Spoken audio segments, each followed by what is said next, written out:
তুমি কি জানো বেশিরভাগ গেমারই কোনোদিনই স্পোর্টস প্লেয়ার হতে পারবে না? मगर क्यों? চলো জেনে আসি 3টি আসল কারণ। তার আগে তুমি যদি আমার মতো আরএসকে এর ফ্যান হয়ে থাকো তাহলে ভিডিওটাতে লাইক এন্ড সাবস্ক্রাইব করে কমেন্ট বক্সে আরএসকে জট তুলে দাও।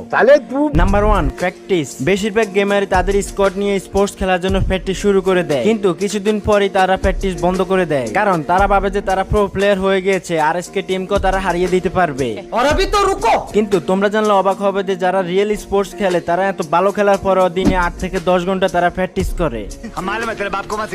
নাম্বার 2, মানসিক যুদ্ধ। স্পোর্টস মানে শুধু গেম খেলা না, এটা এক ধরনের মানসিক যুদ্ধ। চাপ, ভয়, প্রেসার এগুলো সামলাতে না পারলে তুমি কখনোই জিততে পারবে না। তাই মানসিকভাবে স্ট্রং না হলে কখনোই প্রো প্লেয়ার হওয়া সম্ভব না।